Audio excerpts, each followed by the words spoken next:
New tonight, the city of Atlanta taking action to address nuisance properties that are threatening public safety. And now police officers will hold them accountable. This weekend, police visited 43 different locations. They were looking for violent crime and safety issues, code violations, selling alcohol without a license, and restaurants that were illegally operating as nightclubs. This is all part of a much larger crackdown. CBS 46's Haley Mason is live in Atlanta for us tonight. Haley.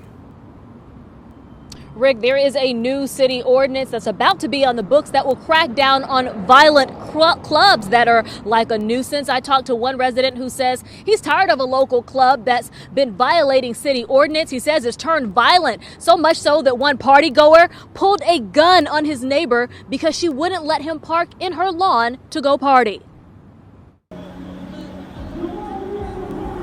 And they've continued to pour liquor. They've continued to play music. Daryl Graham recorded this video outside of the Dome in the City Club, just a few blocks from his house. This was recorded at 3:19 a.m. on Saturday morning. He says it's part of Atlanta's nightlife that's been staying open well past 3 a.m., the shutdown time. This particular nightclub has violated the city ordinance as it relates to noise.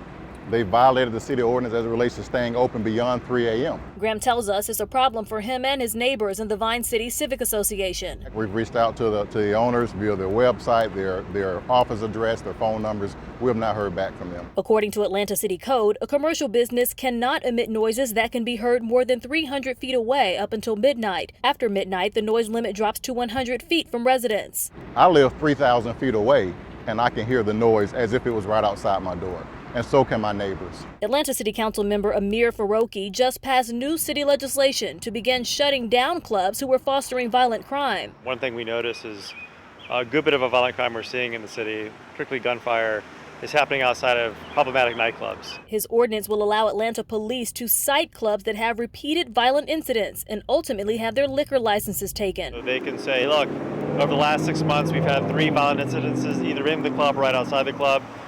We're going to trigger this legislation to revoke the license. He says one problem in the city is ramping up enforcement of current laws, especially surrounding nightlife. I think one thing we're seeing is a lot of the violent crime in the city is happening late at night outside of nightclubs. And it's not every nightclub. I think the city should, and every great city does, have a vibrant nightlife. But you have a responsibility as a nightclub operator in the city to provide a safe environment for your patrons and for the neighbors. This is a residential neighborhood. Vine City is an historic African-American community, and we don't want folks coming into our community disrespecting the neighbors, not working with our leadership by putting up a nightclub and blasting music to 5 a.m. in the morning. Now, this new law is set to be signed by the mayor in the next 10 days, Councilman Faroqi tells us, and then Atlanta police can begin enforcing it. There will still be due process for these clubs found in violation if they're facing their license revocation. We did reach out to the Dome in the City team. So far, they have not responded to our request for comment. Reporting live in Atlanta, Haley Mason, CBS 46 News.